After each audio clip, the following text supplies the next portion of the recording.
Good afternoon and welcome to the Department of Medicine Grand Rounds. My name is Ryan Abe and I'm one of the chief residents, and I have the pleasure of introducing our Grand Round speaker today, Dr. Nisha Bansal. Dr. Bansal is originally from the East Coast, where she attended medical school at the University of Connecticut and residency at Tufts Medical Center, after which she moved to the West Coast to complete her nephrology fellowship at UCSF. She was faculty at UCSF for several years before moving to the UW in 2013. Dr. Bansal is now an associate professor and the recipient of the Arthur Stach Endowed Professorship in the Division of Nephrology at UW, and also serves as a director for the newly launched UW Kidney Heart Service here at Montlake. She's also an NIH-funded investigator in the Kidney Research Institute and leads a program dedicated to patient-oriented studies in cardiorenal disease and hypertension. She's going to speak with us today about cardiorenal disease. So without further ado, I'll turn the stage over actually to Dr. Conrad Lyles for a brief announcement before our talk starts. Thank you. Yes, it's my pleasure to announce that, or before Dr. Bansal begins, it is my pleasure to announce that Nisha recently was elected to the American Society for Clinical Investigation, ASCI.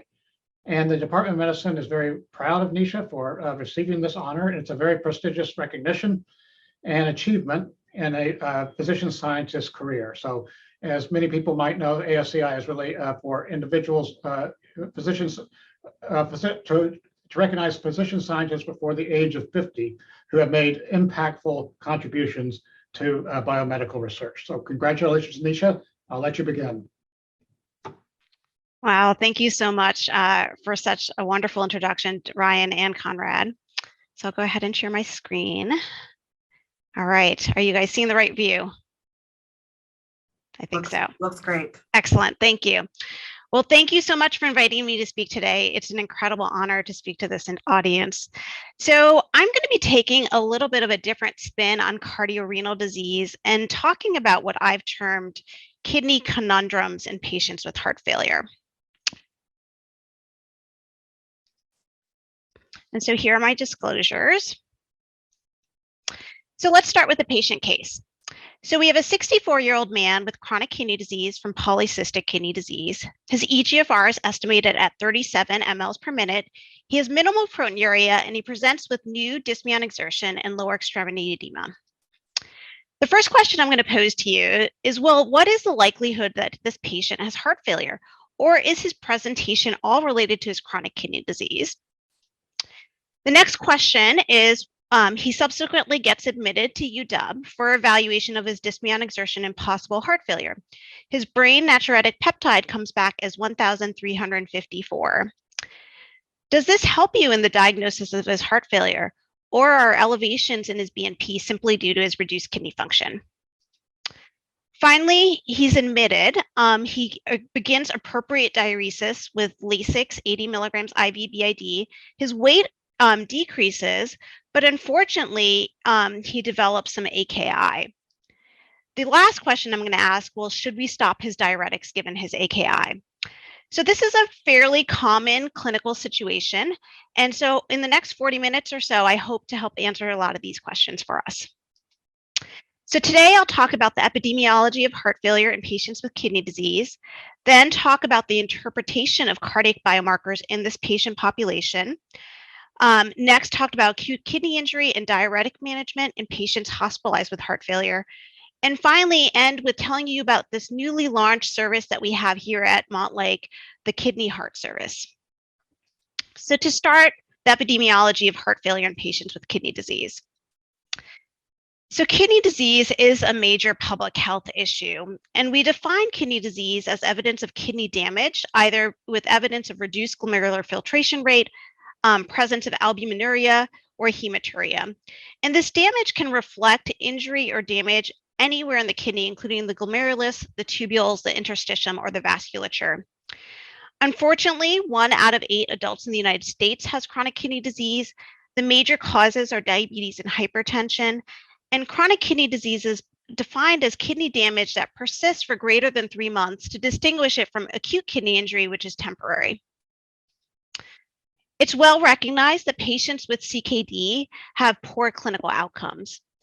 Of course, one of the major outcomes we are concerned about is progressive loss of kidney function and eventual kidney failure or end-stage renal disease, necessitating the start of either dialysis or receipt of a kidney transplant.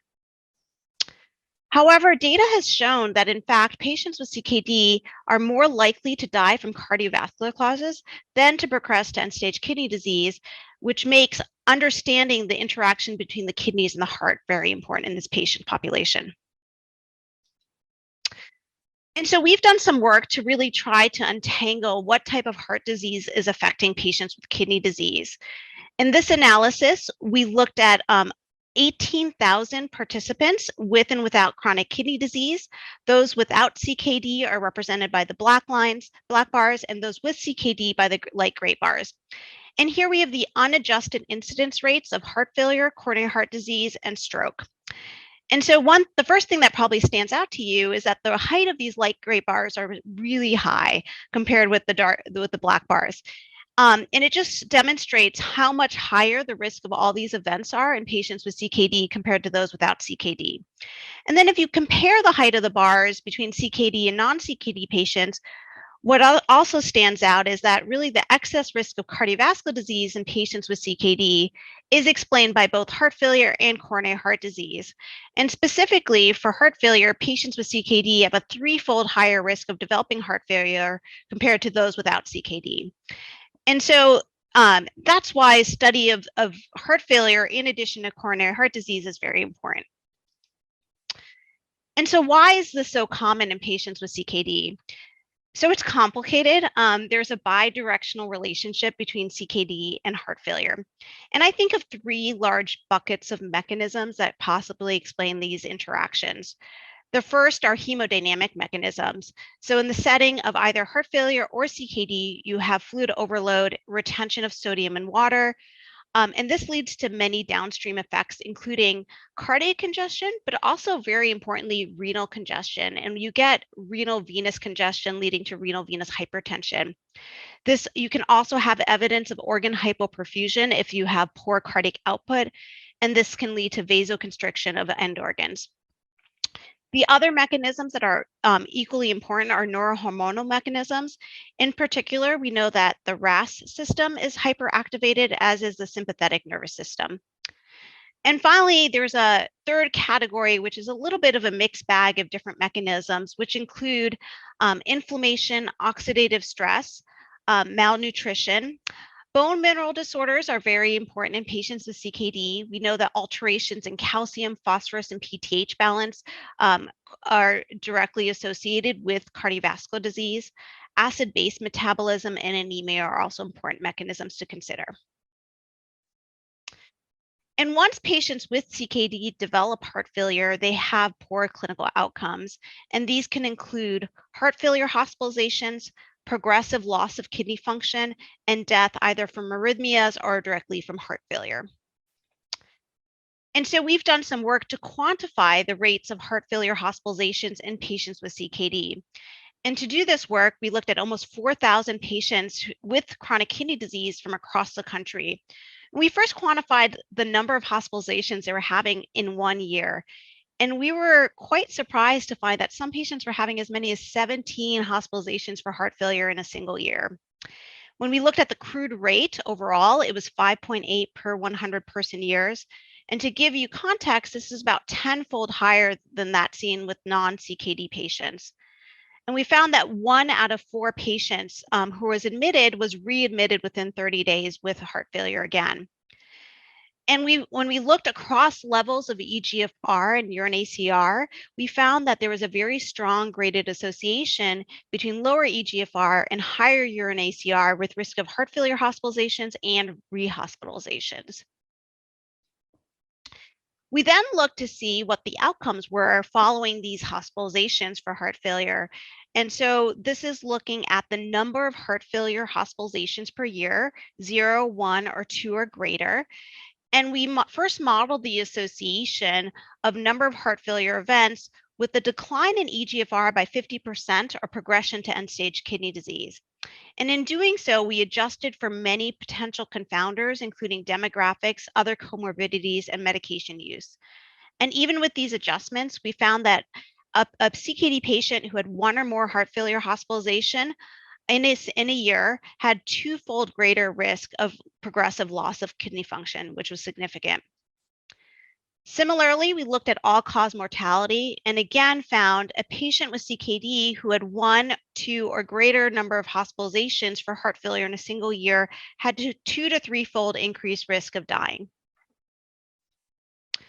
So knowing this, it's important to think about how we diagnose heart failure in patients with CKD. So heart failure largely remains a clinical diagnosis, at least initially, and patients present with dyspnea, fatigue, or signs of fluid retention on physical exam. And you're looking at this list of symptoms, and I can tell you as a nephrologist, I see this and I think, well, almost all my patients with CKD seem to have these symptoms.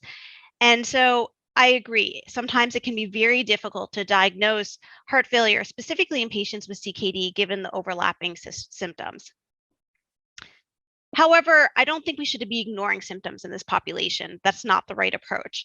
And so some studies have tried to quantify symptoms of early heart failure in patients with CKD.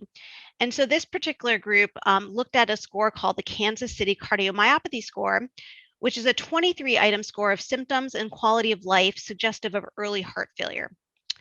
And they first looked at the burden of early subclinical heart failure symptoms across levels of eGFR. And what they found was that those patients with the most advanced stages of CKD and eGFR less than 30, as many as 40% of them had significant burden of what would be considered early heart failure symptoms. They then looked longitudinally to see, well, does this burden of heart failure symptoms, is it actually prognostic?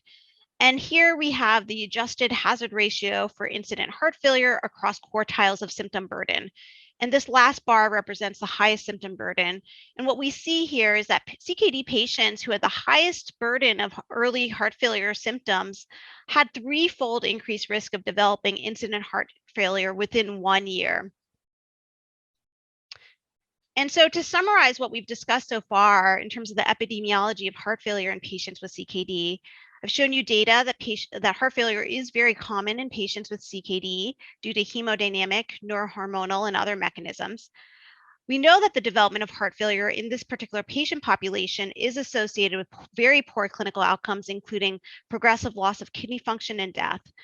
And finally, CKD patients with early symptoms such as dyspnea on exertion and edema are at high risk of developing heart failure. So going back to our patient case, we had our patient who is 64 who's coming in with new dyspnea on exertion and lower extremity edema. He does have significant chronic kidney disease. The first question I asked you, well, what is the likelihood that this patient has heart failure or are symptoms related to his CKD? I would say that there's a pretty good likelihood and that we shouldn't ignore his symptoms, but he deserves further evaluation. So this patient, again, then gets admitted and they check a BNP level to help them diagnose, to determine whether he truly does have heart failure. So the next thing I'll talk about is the interpretation of cardiac biomarkers in patients with CKD. So brain natriuretic peptide, or BNP, is commonly used to diagnose heart failure in the acute setting. In the setting of insults such as myocardial stretch, there's activation of the BNP gene, which leads to the expression of the pro-BNP protein. Eventually, this protein is cleaved into the N-terminal portion, which is biologically inactive, and then the BNP portion, the brain natriuretic peptide, which is an active metabolite. This active metabolite has several downstream effects, including counteracting the renin-angiotensin system, causing natriuresis and diuresis. And so BNP is very widely available and commonly used to diagnose acute decompensated heart failure. However, in patients with CKD, its use remains controversial. And why is that? There's questions about what the levels of kidney function have in terms of its influence on BNP levels. So we know that BNP levels inversely correlate with eGFR.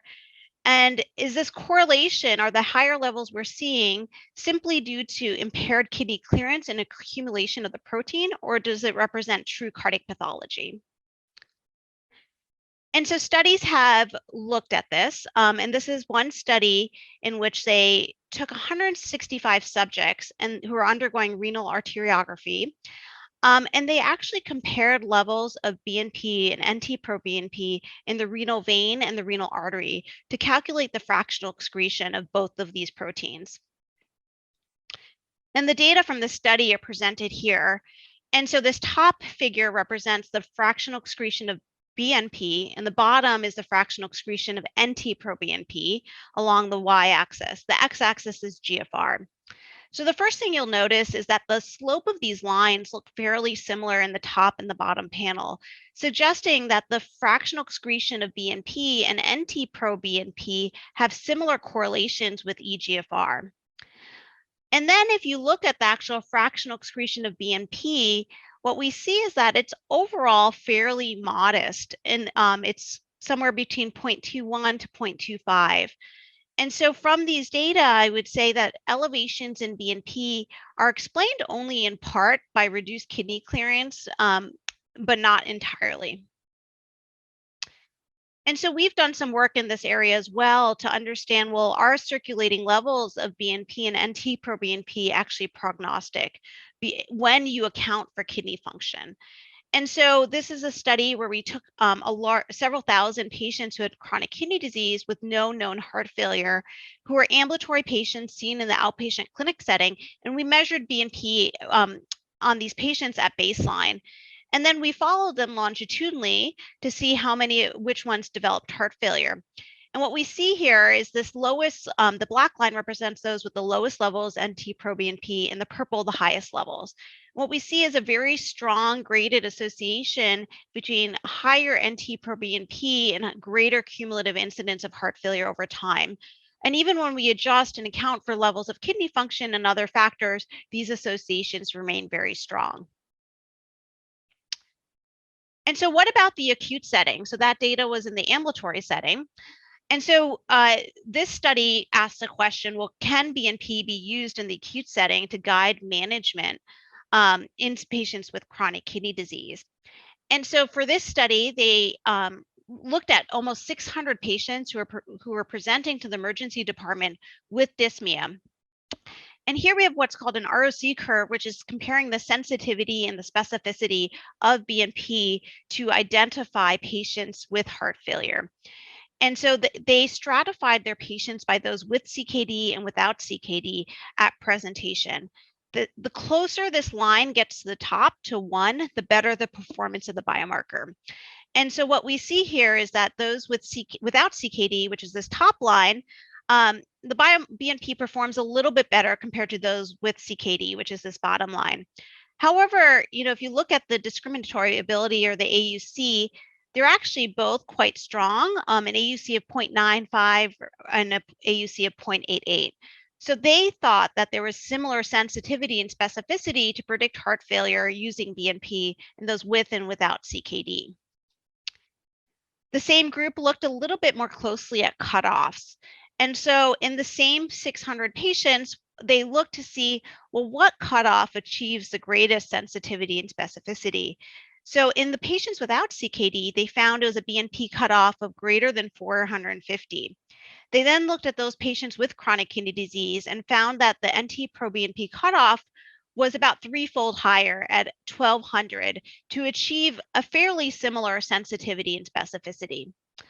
One caveat of this study was that there were, most of these patients did have fairly mild to moderate chronic kidney disease and very few with advanced CKD. But again, I think these data are incredibly important.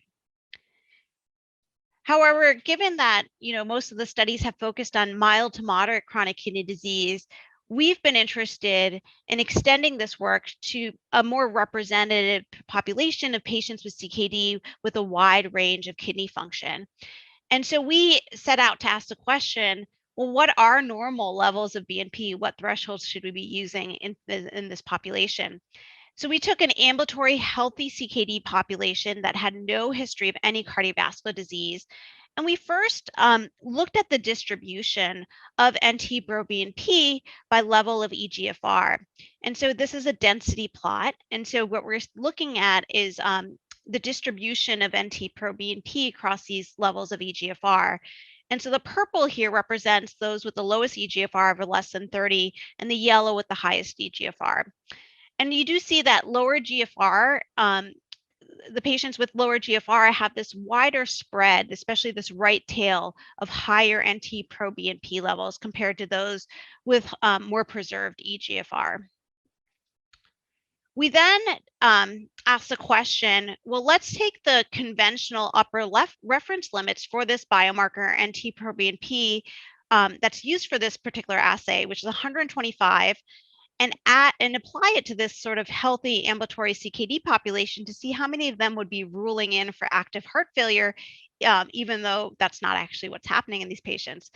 And so when we did that, we found that 40% of patients who had no symptoms, no CVD, actually had BNP levels that would exceed a traditional threshold. And when we looked across even lower levels of eGFR, as many as 70% of them met this threshold. So from this work, we concluded that it's unlikely that conventional reference limits for NT-proBNP can actually be applied to patients with chronic kidney disease. So what do you do from here?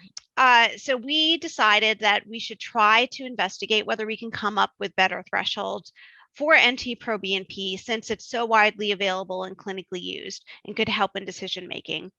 And so to do this, we actually applied techniques and methods that are typically used in laboratory medicine to set reference limits for other laboratory tests.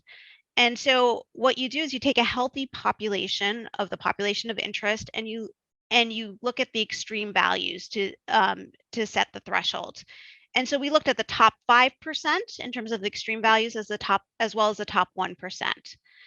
And you can see if we look at the top 5% of outliers, an NT-proBNP of about 1,000 seems to be a potential cutoff for this biomarker in this population. If you look at the top 1%, it's about 3,500. And there's certainly variation across eGFR levels as well. And so in terms of next steps, we are actually validating these proposed thresholds in other populations and to see if we can use these prospectively to rule in versus rule out disease. And so to summarize what we've discussed in terms of applications of cardiac biomarkers in CKD, I would say elevations in BNP likely reflect in part cardiac pathology. It's not all due to reductions in kidney clearance, so please don't ignore them. Elevations of these cardiac biomarkers have been shown to be associated with higher risk of heart failure in ambulatory as well as acute CKD patients. However, it is unlikely that traditional cutoffs for these biomarkers can be applied to patients with CKD. So we do have some ongoing work to develop CKD-specific cutoffs. So to go back to our patient case, we have our patient who is admitted, and they're trying to evaluate whether he has acute decompensated heart failure. His BNP came back at 1,300. So what do you think? Does this help us in the diagnosis of heart failure? I would say yes, it probably does. I think based on this level, and I showed you, maybe a BNP cutoff about 1,000 would be reasonable. So I think it's possible. And so the last question, the patient was admitted, he began diuresis. He had appropriate weight loss. However, he did have some AKI. So should we stop his diuretics? So next we'll discuss acute kidney injury and diuretic management in patients hospitalized with heart failure. And so I think this is an important topic. It can lead to very strong disagreements, particularly in the setting of acute kidney injury. So this is a real news article that was published earlier this year. This is actually a fight that occurred between a nephrologist and a cardiologist about diuretic dosing in a patient, which led to an arrest of one of the physicians. So I'm pleased to share that, I haven't seen any physical altercations here at UW or any arrests, but clearly people feel passionately about this, and so it deserves further discussion. So to start off with, well, how do we define acute kidney injury? So acute kidney injury can be defined using creatinine or urine output. And we have several stages of severity of AKI that we use. And so stage 1 is the most mild type of AKI, and it's defined as a creatinine increase of greater than 0.3 milligrams per deciliter, or an increase in creatinine of 1.5 to 1.9 times the baseline. Stage 2 is a rise in creatinine of 2 to 2.9 fold from the baseline. And stage 3 is the most severe stage of AKI and defined as a creatinine rise of greater than 3 times the baseline, or an absolute creatinine of greater than 4, or initiation of dialysis. And then to go along with this, we do have urine output criteria for oliguria and anuria, which is typically defined as urine output of less than 0.5 mLs per kilogram per hour. And you have to, a patient has to just meet one of these criteria, either the creatinine criteria or the urine output criteria, to be diagnosed with AKI. So we know that the prevalence of AKI is quite high in patients with acute heart failure. So this is a study that pooled together data from 11 different studies of almost 78,000 patients who had heart failure. And they started by simply just looking at what proportion of these patients had kidney disease. And so when they looked at all the patients together, about 63% of patients had kidney disease, which is incredible. And then when they looked at the outpatients, about half had kidney disease. And then amongst hospitalized patients, almost 70% had evidence of kidney disease. And so why is that? And so we've talked about some of these mechanisms before, but in the setting of acute decompensated heart failure, kidney injury commonly occurs for several reasons. One is that there's activation of inflammatory and profibrotic pathways, which subsequent lead to cytokine release and endothelial dysfunction and directly cause kidney injury. There's upregulation of the RAS system, the sympathetic nervous system, as well as the natriuretic peptide system, which then can contribute to kidney injury. And then very importantly, there's hemodynamic abnormalities.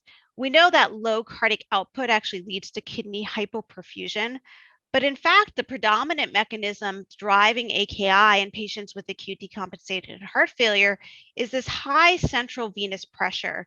And we know that this high central venous pressure leads to high kidney venous pressure and kidney congestion, and which causes AKI. So that makes appropriate diuretic management really important in these patients to decongest the kidney.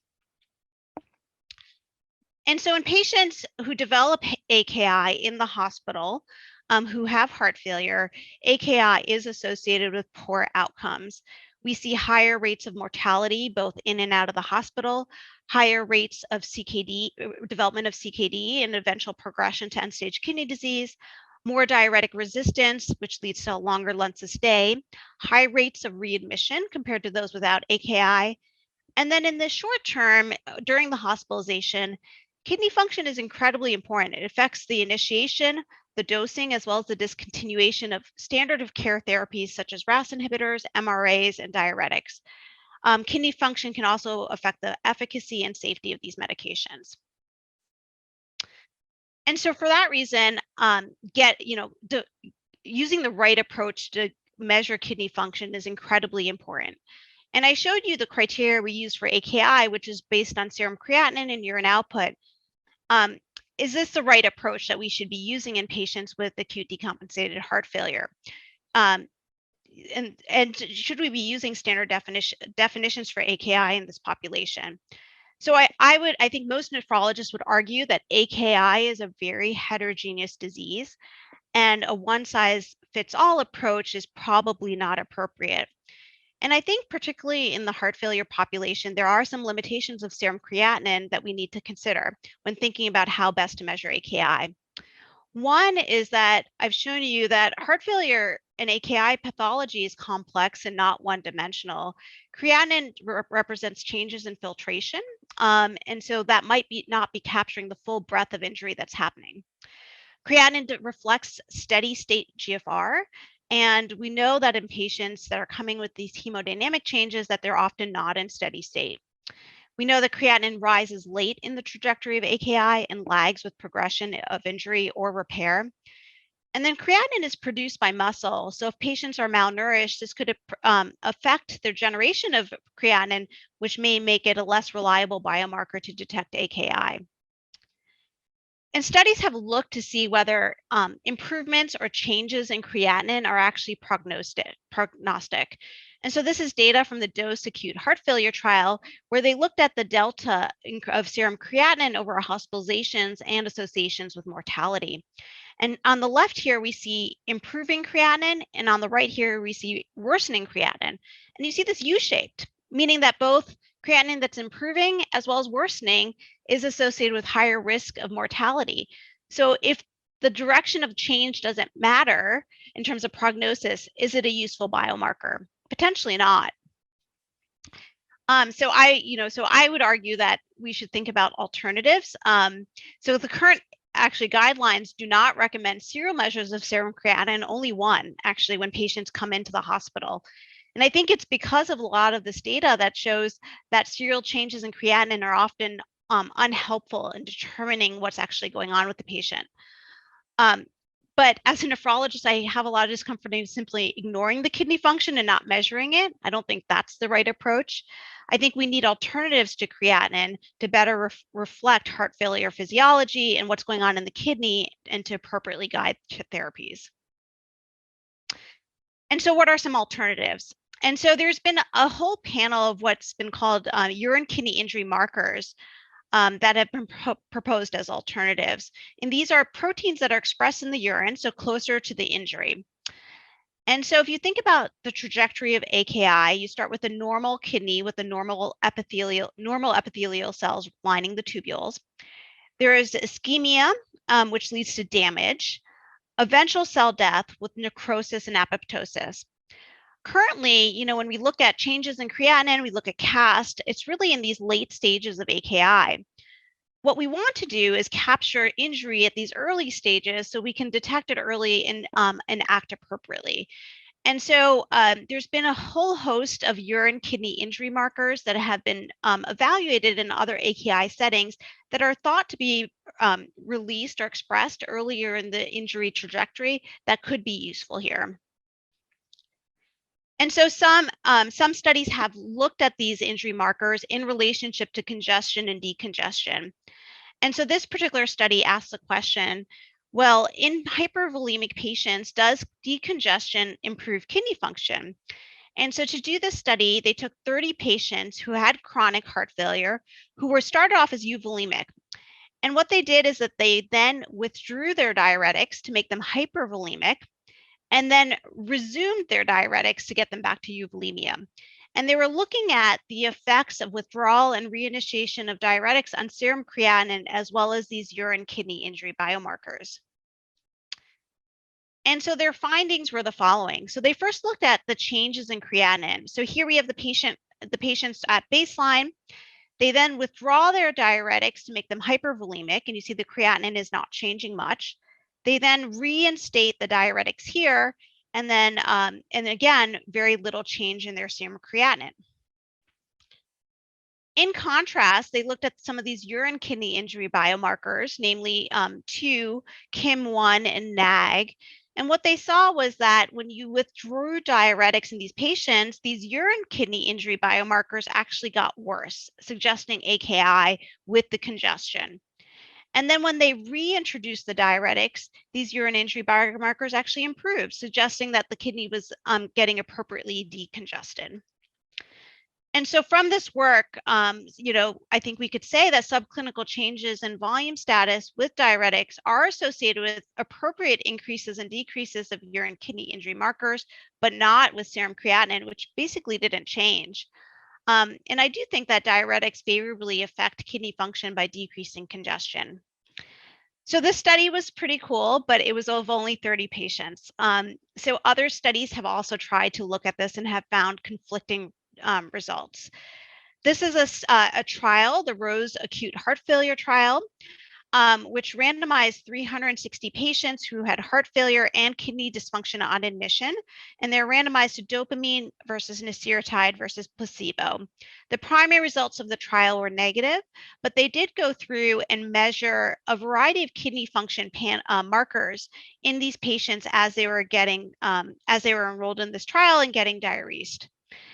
And so, opposite to the study that I just showed you, in this one, they found that patients who had a decline in kidney function, either by filtration markers, cystatin C, which is similar to creatinine in a lot of ways, as well as an increase in these kidney injury markers, they actually did worse.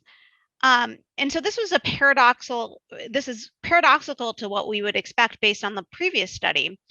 So I would say that there's conflicting data from these two studies, so it remains unclear whether kidney injury biomarkers are better than creatinine in detecting AKI and guiding treatment in our heart failure patients. And so we've attempted to answer this. So we did a pilot study here at UW called the CONNECT study. And we asked the question, do urine kidney injury biomarkers correspond with congestion and decongestion in patients hospitalized with heart failure? To do this work, we recruited 62 patients from UW Montlake as well as Harborview, who were admitted to the hospital with a primary diagnosis of heart failure. And we measured a very broad panel of both urine as well as blood kidney injury markers, as well as serum creatinine. And we measured them at 2 time points, one when the patients were hypervolemic on admission, and then 2 when they were thought to be euvolemic. And you can see here, so this is indicating which markers we measured, but our hope was to really look comprehensively at kidney injury and think about all the different sites along the nephron that the injury could be happening. So we picked markers that were expressed at different locations. So what did we find? We found that amongst patients who were successfully diuresed, and so they had improvement of systemic congestion markers, we looked at the changes in their kidney function as determined by creatinine, as well as these urine kidney injury markers. So in patients who are being successfully diuresed, you would expect their kidney function gets better. And so the height of these bars indicate the mean relative decrease in each of the kidney measures. And so what we saw was that actually BUN and creatinine did not change that much. However, there was marked improvement in many of these other urine kidney injury markers. We then looked at patients who were not successfully diuresed, meaning that they had progressive weight gain and they continued to be hypervolemic. And again, we looked at the change in both traditional as well as novel kidney injury markers. And you would expect that if things are getting worse in terms of their volume status, that their kidney function would also get worse. And so what we found again was that BUN and creatinine really didn't change much. However, there was a relative worsening of some of these other urine kidney injury markers. And so from this pilot study, it appears that urine kidney injury markers may be more dynamic and better reflect changes in volume status compared with serum creatinine. However, the study was only 62 patients with limited follow-up. And so how generalizable is this? So we've expanded on this work, and we have a newly funded study, which we've called the KIND-HF study, the Kidney Injury in Decompensated Heart Failure study. And the goal of this study is to identify urine kidney injury markers that can guide diuretic and heart failure management in the short term to better predict long-term kidney as well as cardiovascular outcomes.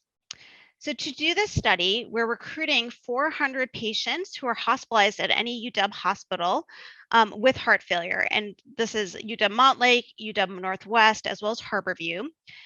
And to determine if systematic serial measures of urine kidney injury markers, 1, correspond with systemic and patient-reported measures of congestion, 2, change appropriately in response to standard heart failure treatment and decongestion and congestion, and 3, how do they compare with traditional AKI markers such as serum creatinine. Once the patients leave the hospital, we then we continue to follow them to determine whether levels of these markers at discharge are associated with rehospitalization, subsequent decline in eGFR, or progression of their heart failure. So the study has 2 phases, an inpatient phase and an outpatient phase. For the inpatient phase, we're seeing them 4 times in the hospital, day 1, day 2, day 3, and then on discharge or when they're euvolemic.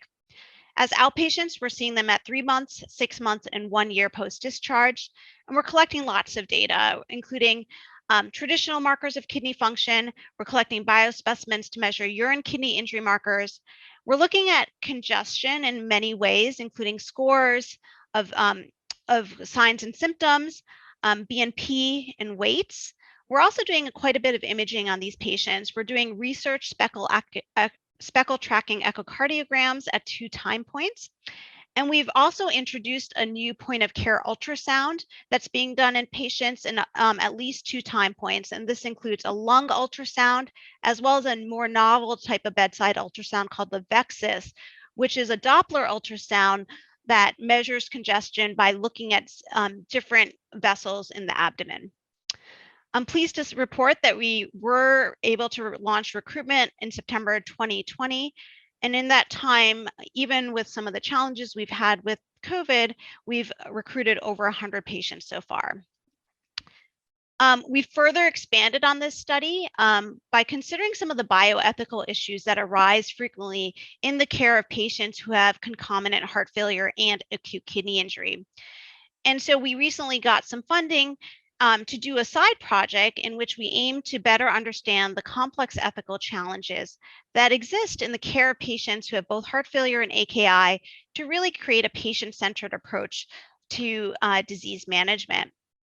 We know patients who are hospitalized with these conditions are offered lots of technologies, including lots of different types of dialysis. We have continuous dialysis, SLED, peritoneal dialysis, hemodialysis, and both durable and non-durable mechanical circulatory support. Although these therapies are available, are they the right decision for every patient? And so for this study, we're conducting surveys and interviews of patients who are in the hospital, and then again, once they leave the hospital, to determine their wishes on advanced care planning, their treatment preferences for these therapies, their values concerning life prolongation, and their prognostic expectations. So we're hoping that a lot of the data we get from this study as well can be directly applied to the care of patients here at UW. And I just want to acknowledge the incredible KIND-HF team we have. You can see there's a lot of people involved. It's a really multidisciplinary, fantastic group of collaborators with expertise across the department and the School of Medicine. And it's just a really fun group, and we have an excellent research staff as well. So I just want to extend my my thanks to all of these people who've made the study possible. So to summarize what we've discussed in terms of AKI and diuretic management in patients with heart failure, we've seen that AKI occurs frequently in heart failure patients. Kidney function is critical in the short-term treatment and prognosis of heart failure. Serum creatinine may not be the best biomarker to guide to identify AKI, but there's some more work coming about some possible alternative urine kidney injury markers. So going back to our patient case, we had the patient admitted, he started diuresing and developed some AKI. Should we stop his diuretics? I would say no, continue them. And then finally, I want to spend the last few minutes discussing a new service that we launched here at UW-Montlake called the Kidney Heart Service. So I've talked a lot about the innovations going on in the cardiorenal space. And to translate that directly into clinical care, the Kidney Heart Service was launched in August of 2020. And I want to give a huge shout out to Nay and Aurora and David Mariuma, who are the 2 primary clinicians that are running the service and who've done a fabulous job. And so the mission of the Kidney Heart Service was fourfold. The clinical mission was to provide exceptional, coordinated, multidisciplinary care for patients who are hospitalized with both kidney and heart disease, to improve patient outcomes as well as optimize resource allocation. Our educational mission was to provide opportunities for training in the specialized care of patients with kidney and heart disease. Our research mission is to build a foundation for scholarly work, including QI as well as research. And then finally, we hope to serve as a model for integrated care regionally and nationally. And so it's been a busy year for the Kidney Heart Service since our launch. In the first year, just looking back at the data from UW-Montlake, amongst patients with heart failure, about 44% of them have AKI overall. If you look at the patients specifically in the ICU, 82% of them had diagnosed AKI. So the KHS service has been busy. In the first year, we're consulting on about a quarter of patients who come into the hospital with heart failure, and about 60% of the CCU and the CTICU patients. And then looking more closely at our data, we were interested in seeing, well, how do our patients who have heart failure and AKI do compared with heart failure without AKI? So in patients at Montlake who have AKI, their length of stay is about 3 times as longer. Their death rate is substantially higher as well, 13% versus 3%, and they're definitely more likely to be readmitted within 30 days. And so we have a lot of work to do in terms of improving outcomes in patients with heart failure and AKI. And so this is the 1-year data that we have in terms of clinical outcomes of the service so far. So what we've seen is that in this first year, if you focus on the patients who have heart failure with AKI, we have data on the 1-year pre-kidney heart service launch and compared it to the 1-year post-kidney heart service launch. And so what we've seen, which is pretty exciting, is that overall, the average length of stay for a patient admitted to Montlake with heart failure and AKI has decreased by about 3 days. And with this decrease, we have not seen a corresponding increase in readmission rate, which is reassuring. We've also seen a reduction in rates of acute inpatient dialysis, which to me suggests that we're seeing these patients earlier and intervening earlier before they've developed kidney failure and need dialysis. We have seen a slight uptick in the death rate, in hospital death rate, and it's not clear to us the reasons for this, and we're investigating this more. But overall, this early data, I think, is quite promising, and we will continue to collect data. In terms of some of our other milestones in the first year, it's exciting. We have both nephrology and cardiology fellows rotating on the service, and we certainly welcome other trainees to join us. It's a fun way to learn. I've mentioned some of the research that we're doing. We're including KIND-HF study. We recruit patients directly from the service into research studies. And we've had a lot of innovation even in the first year. We've worked very closely with cardiology, specifically Dr. Kevin O'Brien, in terms of developing a diuretic protocol that can be applied in these patients. And we've also introduced point of care ultrasound to our routine clinical care of these patients. And so to get back to our case, I know we've walked through this whole patient case. The only thing I would add is if this patient is admitted at UW Montlake, to consider getting a kidney heart service consult. So to conclude, I hope I've shown you data to convince you that heart failure and kidney disease are highly prevalent and commonly coexist. Patients with concomitant heart failure and kidney disease have very poor clinical outcomes.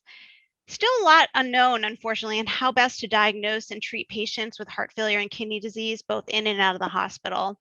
So I think there's a lot of work that needs to be done in terms of research, as well as thinking about innovative care models to improve outcomes in these patients. I have a lot of people to thank. I'd like to recognize the Division of Nephrology for all the incredible support, the Kidney Research Institute, where I'm an investigator, the Northwest Kidney Centers. I'd like to thank the NIH for funding my work. And I've really received exceptional mentorship since I've been here at UW, and I want to recognize 4 individuals in particular who've had substantial impact on my career: Stuart Shanklin, Jonathan Himmelfarb, Ian DeBoer, and Raj Marocha. Thank you very much, and I'm happy to take questions.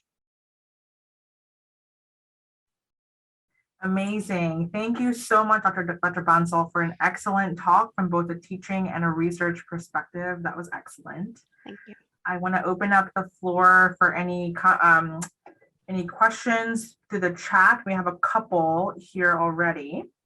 So I'll firstly start off going back to your case presentation that you used to frame the talk, and just wondering if the PKD increased the complexity of determining appropriate care for this patient, if it was a real patient, and does it have any additional impacts on the heart and cardiovascular system having that burden of cysts? Yeah, it's a great question. So etiology of CKD is really important. All CKD is not the same, but we have seen cardiovascular effects across different types of CVD, independent of the presence of diabetes and hypertension and all other cardiovascular risk factors. So I do think it's important to consider etiology when thinking about diagnoses and making treatment decisions. Great. Another question that was in the chat here was if you can comment on the tracking the hemoglobin and hematocrit changes as a measure for decongestion and certain targets to aim for. Yeah, I think there's, from what I've seen, it's a great question about whether hemoconcentration can be another surrogate marker.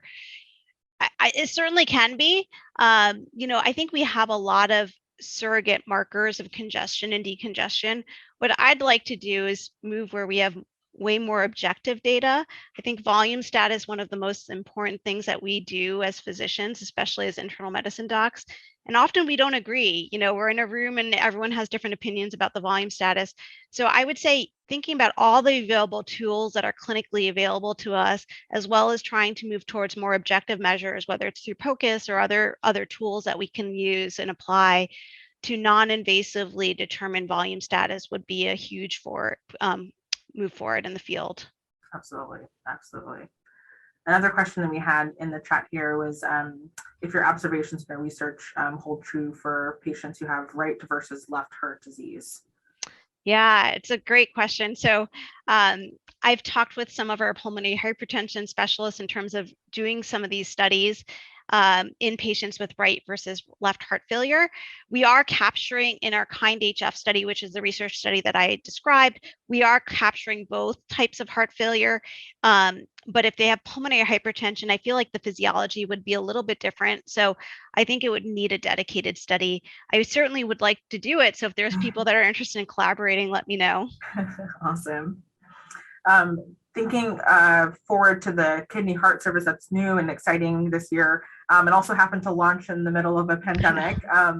Wondering, potentially that it may be more successful than it looks, just because of we're not sure what our true baseline looks like pre-COVID.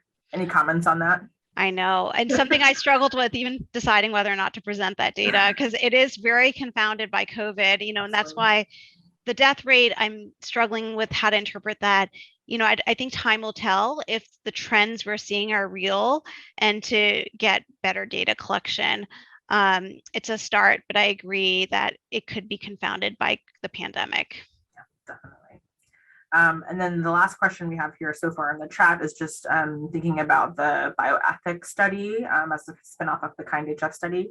And just curious what kinds of questions you're asking and what follow-up and how the patients are answering questions that you know of so far. Yeah, so far it's a fairly new study. So we've introduced a survey on advanced care planning in terms of have patients thought about their wishes for end of life, when they're in this hospitalized setting. And so we haven't looked at the data yet, but we have about, I think about 60 surveys that have 60 patients who've participated so far.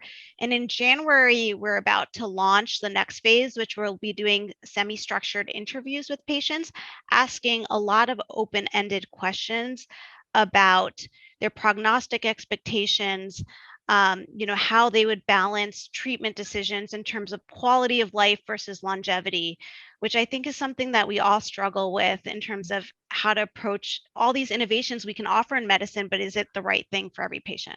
Right, absolutely. Last question here, going back to the kidney heart service.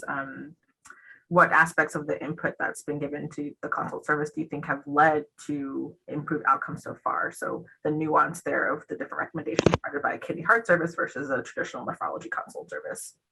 Yeah, what's been interesting is that we're seeing a lot of patients even before they have AKI. Yeah. And I think people are recognizing that diuretic resistance is a kidney problem, and diuretics work through the kidney. And I think having more standardized approaches to diuretic management has really led to more effective diuresis more quickly, because we think about how they should be dosed, what are your initial starting doses, how complementary diuretics can be used in totality for total nephron blockade. And so the culmination of those approaches really lead to better diuresis, I think, in these patients, which then lead to lower, reduced length of stay. My camera fell off my computer there. No problem. Happy to take other questions in the last 5 minutes before 1 o'clock. If folks in the audience have thoughts or questions. All right, well, if there's no further questions, we can go ahead and end it there. Thank you again so much for that excellent presentation and really exciting upcoming data down the pipeline. And congratulations again on the honor. Thank you so much. Have a good afternoon, everyone. Take care. Bye.